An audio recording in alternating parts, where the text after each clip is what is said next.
And so there were 6. We saw the 2 semi-finals, the BoyleSports Irish Greyhound Derby here at Shelbourne Park this evening. And it's safe to say we're going to have a pretty hot favourite in the Derby final, Kevin Hennessy. Once again, sensational performances in both semi-finals of the Derby. Graham Holland was the man to follow, first in both.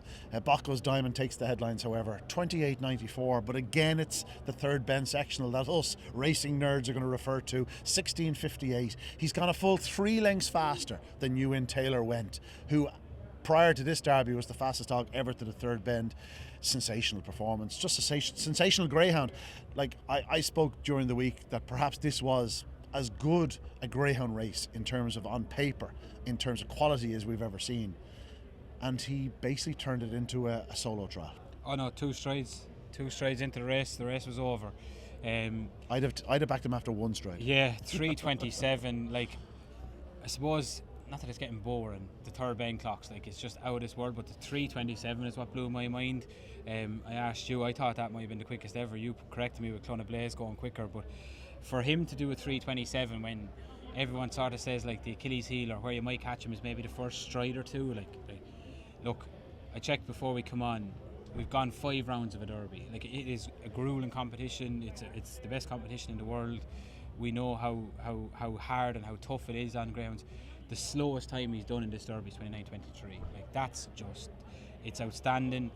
I'm sure there's people out there probably think the race is over before the final even starts, but if he does go on and win it, and nobody could begrudge him if he does, I like, it's stating the obvious, he'll be the best Derby winner of all time. He is absolutely sensational. It's a joy to watch. It's a joy to just be here to see him in the flesh. Like, people talk about racing perfection in the horsey world and in the greyhound world, and he is as close to it as you're going to ever see. He can do it 3:27. He's doing 16:58 to the third bend, and he's breaking 29 seconds, and he's done it twice. And if there was ever a night that he wasn't going to do the clock, it would have been probably tonight. Like, it markedly colder tonight than it's been, and I was here during the week, and you notice that then, like, we're going on the heat now. It probably stopped him from breaking 28.90. Yeah, without a question. Like you know, like, not apples to apples and oranges to oranges, but like, Kathleen pops out 28.04, and I'm not knocking Kathleen's run here tonight. It was brilliant in her own right, but it just goes to show that the track was that little bit slower. Like, had he done this 3 weeks ago, it was I think he'd have probably rattled 28.80. Like, and that, it's stupid. Like, there was a time, like, if you had a dog breaking 28.80 for the 5-5, you'd the right one, and like, we're talking about him possibly doing it for the 5.50. It's scary to believe, but look, there's 5 other brilliant greyhounds there, which we'll get to, but we have to give him his due. He's been the dog from the start. He was a worthy favourite at the start. I thought he might have been a bit short at the start, but he's just been paw perfect throughout. Graham's done an incredible job with him, and yeah, onwards and upwards. yeah, we thought he might have been too short before the start. Yeah. Wait till to see what he's going to be next weekend. Yeah. In behind him, there was heartbreak, but there was also joy. Obviously, the performance of Callaway Kinnegar to come home very strongly to grab second spot, and Lucky Julie to grab third. Jerry Mealy with another finalist. Owen McKenna seeking his third Derby success. Obviously, his father won it 3 times as well in the past. But the runs of Carrick Aldo and Bombay Pat in particular we must mention.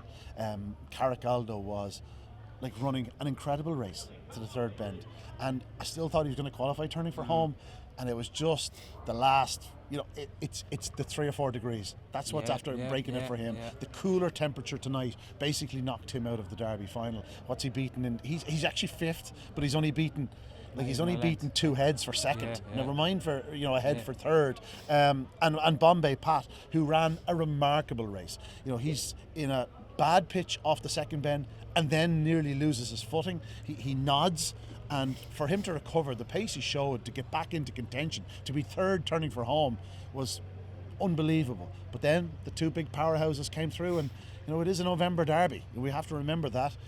Your heart goes out to the 2 dogs I've mentioned, but great joy for the connections of Lucky Julie, the Oaks champion, who was led up this evening by Mary Amelia, who was told afterwards was celebrating her birthday. Oh, brilliant. She was joyous on Virgin Media TV, and of course Callaway Kinnegar. Yeah, no, look, coming into tonight, of all the 12, I actually thought that Callaway Kinnegar was the one that would definitely be the most likely qualifier, believe it or not, even above Bocco's Diamond. I just thought the makeup of the race, with so much early pace in it, drawn on the fence, in against 5 wide seeds, I just felt that he had a plum draw, and with 5 they all can't lead. Something was obviously going to set off in front. It happened to be Bocco's Diamond. I just knew Callaway Kenegare would get a pitch and turn in a position. It worked out exactly how I thought it would. A Lucky Julie, phenomenal. Like, she's closing into the third bend. You just knew, like you said, you probably felt that Carricaldo was going to qualify. You just had a sense of feeling. When I saw her just coming around the outside, you almost lost sight of her because she's small in comparison to these other dogs. There was just a sense of inevitability. I can't even say it. Inevitability. About it, yeah. I just knew she was going to get there. It's the cold. Well, I don't know what it is, but I dropped out of school too, so it might have been that. But you just knew she was going to get there, and she did on the line. And look, to touch on what you said, like, I'm sure there's been unlucky dogs down through the years, but you're going to have to go back so far to find a more unlucky dog than Bombay Pat tonight. He's walked out. He's out with the washing on the run to the bend. He manoeuvres into a position off the second bend. Then he almost falls. And, like, I was waiting for him to follow the back of the screen when you have Callaway Kenegare, a Lucky Julie coming at him. But he's battling away with them. And to miss out by a head with everything that happened to him, it's desperate for connections. And like you say, Carricaldo, he's been one of the stories of the competition. He's the sprint champion, we all know that. He's ran phenomenal to get to here, and he went out on his shield. That's the best thing I could say about him. 7 beats just didn't happen for him tonight, whether it was the trap draw inside and 2, just didn't happen. But look, Bocco's Diamond, sensational. Callaway Kenegare capitalising on the draw, ran the third bend a bit smoother, I thought, tonight. A Lucky Julie, one of the stories of the Derby so far, and then the heartbreak for Bombay Pat and Carricaldo. We bigged it up as a race to save her. It delivered, and unfortunately there was always going to be hard luck stories coming out of it, and we had some. Well, the race delivered for second. It still delivered for first. Like, just purely sensationally unbelievable performance. We're making up words here. I know, you must have dropped out of school too. As I sent to a couple of fellas earlier on, that sort of just said, like, unbelievable. I just said, from another planet. Yeah, no, and that's how best way to describe him. Right, we move on to the second semi-final of the BoyleSports Irish Greyhound Derby, and, well, it was a case of deja vu. Trap 3 for Graham Holland. Cheap Sandwiches was installed favourite. He was a bit of a drifter. We were sort of half expecting that after last week's run when he was picked up and just given the cooler conditions and whatnot. But this was every bit as sort of forthright. He was just popped out, got to the front, opened up a clear advantage, and that was that. Sing-along Dolly, a bitch who I had tipped up at a big price, she just couldn't live with him basically to halfway, and that was the difference. She stays on well. She's only beaten 4 lengths. And then, of course, we have the battle for third spot, which I would say left you feeling a little bit older. You were waiting, I'd say, very, very carefully for the result of the photo finish for third, but in the end BoyleSports Bob did get third, and another finalist for John Boyle. But your heart has to go out to the connection to the Bull Falcon. Oh yeah, look, this race had everything as well. We'll start with Cheap Sandwiches. Everyone knew on paper, like you said to me straight afterwards, and up in the suite last week, like, what'll be favoured in it. He was the obvious one, just because of his early pace. The one question we had was, how would he handle 3? He absolutely winged out. Now, like, he's done a 3:36, even saying to you before, like, it looked quicker. I don't know if you saw the opportunity to see the head on, which Virgin Media had. After about 6 strides, he's in trap 6. Okay, so he's straight right. Okay. Yeah, straight right. Okay, but it looked quicker than 3:36. Like you even said it here before. He's probably after losing a length going so far right. But he trapped brilliantly from it. Like, if I know what you're saying, that he moved wide. We know the benefit of hindsight now. We know that Lucky Julie's in 4. You can't really see her. If he comes out like he did tonight, like, he'll lead her. He'll be able to get across her. She will trap with him. She's a good trapper. Yeah. But if he repeats it, like, he absolutely bolted out with 3. Like, he really trapped well tonight. If he can do that again, like, it's not over yet. These finals, like, I know you think it is over already, but it's not over, and they'll all start level again. You're talking like a man who was a runner in the final. Well, definitely, yeah. But that's part of it too. But I do think we have to give credit to Cheap Sandwiches. Like, he's been brilliant throughout the course of this Derby. I know yourself and Tommy on the podcast wanted to discuss them at great lengths, and like, I'm in the camp with you. Like, he's sort of gone under the radar almost because of how good Bocco's Diamond has, and a lot of early pacers went out in the first semi-final. It's a final with 2 early pacers. 2 early pacers, like, yeah. and they're both from same kennel. They are, and if anything did happen, like, there's a chance this, like, could go around in front. Like, I know you don't think it's likely, and I don't think it's likely, but there is a chance. I'll give you evens. 1687 to your record with bets with me now isn't great. We'll get to that in a minute as well. But no, but look, he was a brilliant winner. Sing-along Dolly had a brilliant makeup.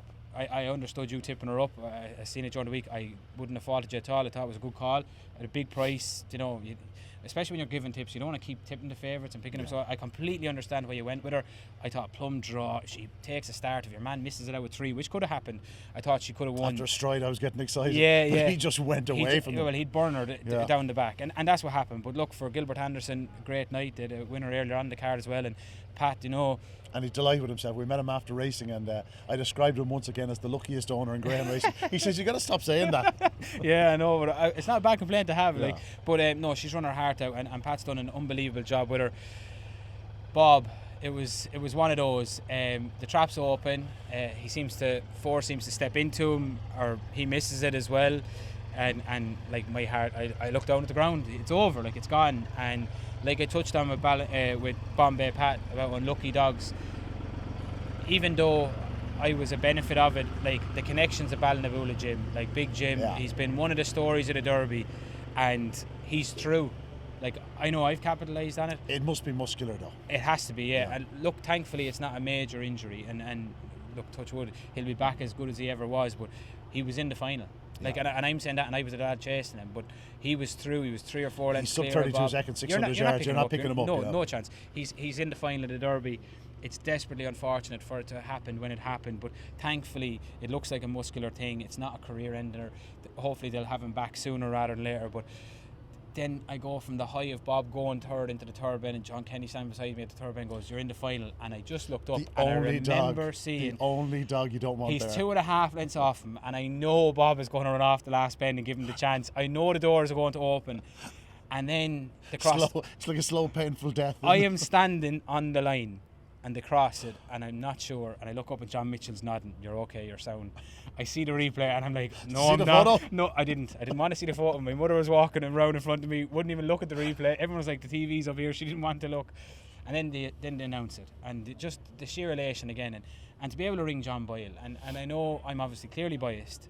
Dad trains him, and I work for John, but like this man, I can't describe what greyhound racing means to this man, and I've been luckily enough to work for BoyleSports for 11 years, and the very first time I was ever introduced to him was below in Limerick Greyhound Track, and the excitement and the energy levels he had, and he was saying to me that I was joining, and he was telling me, "I'm announcing that I'm sponsoring the Derby," and what it meant to him just to sponsor it. Forget having dogs in the final of the Derby, but for him to be able to give back to the greyhound community that his dad was a steeped history in, and now him, and look, he's been blessed to have 2 second place finishes in derbies. Obviously BoyleSports King with Dolores here in the Irish Derby, and then obviously Bob finishing second to the Laddie Dad this year in England. And Bob, obviously I'd love him to win it, and I think he can win it. I obviously do believe that. I know he's good enough to win it, but either way, like he this year we've run him in 3 competitions: the Easter Cup, the English Derby, and the Irish Derby. He's made the final of all 3. And I always say there's a night that you should go out, and if you can stay your father just excels with that type of dog, don't they? Just a hard running, solid greyhound, genuine as they come, and he just knows how to get them right at the right time. I wouldn't be able to train Ivy to grow green, and I could train Bob. He's just brilliant. He's just everything you want in a dog. Like you're flying tonight. He's the heart of a lion, and he goes out on his shield. And the second round or third round tonight he should have went out. He didn't. Tonight he should have went out, and he didn't.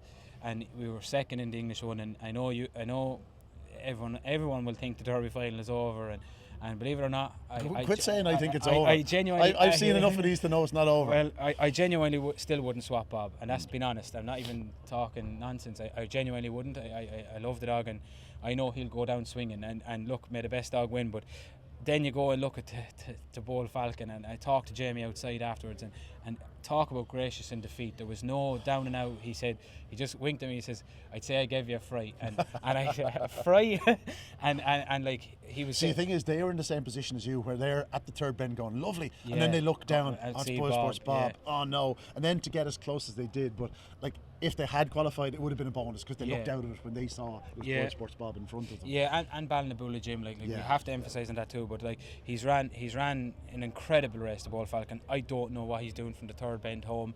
He's probably done the quickest time in the Derby so far. And then you look at, March on Freddie. I met David walking out of the track, and I shook his hand and said, like, thank you. Like, we've been doing this. Well, you've been doing it longer than me, but we've been doing this for 11 years, and we always say like we never get the challenge from England, and we really want it. And even when we go over, I'm always on to the trainers over there to come over. And in fairness to David, he rolled up his sleeves. He put down the hard miles coming over. He felt that there'd been a bit of a cloud over the dog the last couple of runs. He just hadn't been sparking for whatever reason. And look, he's had a great year. He's been running away in England, and a tough enough campaign coming into this. And maybe the gloss just has gone up. Maybe he does need a bit of a break. The draw was a killer as well, and he stepped into Bob straight away, and he probably needed to get away. So look, it was sad. And as we said about Ballinaboula Jim, like of all the the semi-finalists that unfortunately went out, he's the one that is probably the most gut-wrenching, because he's through, he's in the final, but thankfully it just was a muscular thing, and we'll see him again. And I don't know whether you want to bring up the bet that we done last week. I'll leave the door open for you with the 29.40 that 5 of the 6 dogs broke. I only said 3 of them, but anyway, I'll leave that to you to touch on. Yeah, it seems I owe Kevin a pint on Derby final night, because he said that 29.40 wouldn't be enough, and I said I think you're wrong. Yeah. And he was I'd have took 29.30 and he won, but he got greedy. Yeah, he was a length. It's in a good, shall we say. I'll owe you a pint. We have a great final to look forward to. Yes, there is very much going to be a top-heavy field to the betting, but we've both been here. We've both seen favourites in the Derby failing to come home in front. Yeah. But it's going to take an error of significant, a significant error for Bocco's Diamond probably not to go round in front. And you'd suspect if he goes round in front doing 29 seconds, it's going to take an unbelievably huge effort from one of his rivals to deny him. It is set to be very cold in Shelbourne Park next week. Now, I've been told that the up-to-date weather forecast, and they are keeping a keen eye on it, is that the weather is to break for the better on Friday. Now, that doesn't mean it will happen. Our meteoric sort of our meteorites, not meteorites. Wow.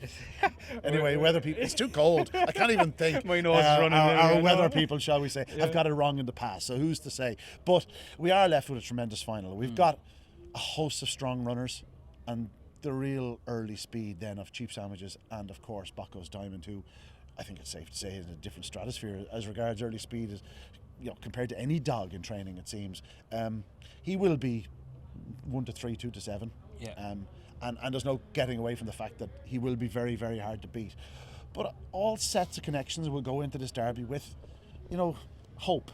And I suppose the fact of the matter is the pressure is going to be on 6, or the connections of 6. Not that the dog won't know, but it's a free hit for others. Oh, look, listen. If you show people the prices of the race in probably 10 years, they might look at the Derby and say, it maybe it wasn't the strongest field or whatever, because a Lucky Julie's going to go off 25, 33 to 1. She's an Oaks winner. BoyleSports Bob was second in this year's English Derby, and he's going to go off double figures. It's ridiculous what Bocco's Diamond has done to the opposition, and he's worthy at that price. Like we discussed it upstairs, like what price he could be, and he's a worthy favourite at that price. This is still the best Derby I've ever covered. There's going to be 3 classic winners at double figure odds. It's ridiculous, and for those out there punting, I know they might be a bit disappointed with the price he is. I'd look at it the other way. I think you're going to get I'm going to make a statement. The other 5 dogs in this race will never in their career run at these prices ever again. I don't think you will ever see these dogs at these prices again. So there's an opportunity there for plenty of value. Look, he's the most likely winner. Like you said, I think he'll have to do something wrong. If he does a 3:27 next week, he'll be rightfully and deservingly crowned the 2024 BoyleSports Irish Greyhound Derby champion, and we'll all tip our hat to him. However, he's 3 lengths quicker than his kennel mate, Cheap Sandwiches, here tonight. 3:27. Will he? Where? I think that was the most perfection performance I've ever seen from Bocco's Diamond. So if I am connected to another dog, and if you were, there's plenty of reasons to be hopeful. Like he's changing from 3 out to 6, and he's going to be close to the crowd. Listen, when you're against someone like that, those are the type of things you have to hang on to. And every one of the 6 that are in it, Owen McKenna's been there, done it. Pat, obviously Dad, all of the connections have been around the block, done it. None of them will be waving the white flag. And they'll all be the first ones to shake Graham's hand if he goes on and wins the final, like he's going to be priced to do. But if we haven't said it already, get here, because these dogs do not come around every year. And who knows when we'll see another Derby like this. And if he does, like I said at the top of the show here, he'll be the best Derby winner I've ever seen by some distance, because 29-23 being the slowest run he's put together, and if we are putting the crown on his head next week, I dare say it, he'll obliterate 29-23 next week as well. So look, can't wait for it. Jerry Mealy is the only trainer without a Derby success And in the final, and he's a Hall of Famer. And he knows more than probably do you know what I mean? That's being honest, like he genuinely does. It's just Jerry, and make no mistake about it, and I can say it because being connected to Dad, like that's only he hasn't had the ammunition, like he hasn't had the calibre of greyhounds down through the years of that the other trainers have been lucky enough to get. But Jerry, he won't be lacking in the training department, that is for Perhaps sure. a lucky Julie could be well named. Exactly. A tremendous final to look forward to. Here at Shelbourne Park next Saturday night. Of course, it's going to be a busy week for connections. I have Derby lunch and whatnot, but you might find that a few of the trainers won't even turn up. It's more so for you know, owners and whatnot. But an exciting week. Me and you'll be there. Me and you, so if anyone wants to I'll certainly be there anyway. I think I have to go. Do anything strange or just continue as you go? Kick on and don't be afraid. Yeah. Don't be afraid. It's like, I don't play much golf, you probably do, but I used to, not you're anymore. standing on the tee box and you're looking down the fairway and you have one shot at it. Just stand back and pull as hard as you can and let the ball go where the ball goes after that. As the boys say, pull like a dog. Yeah, now you said it. Well, that's it.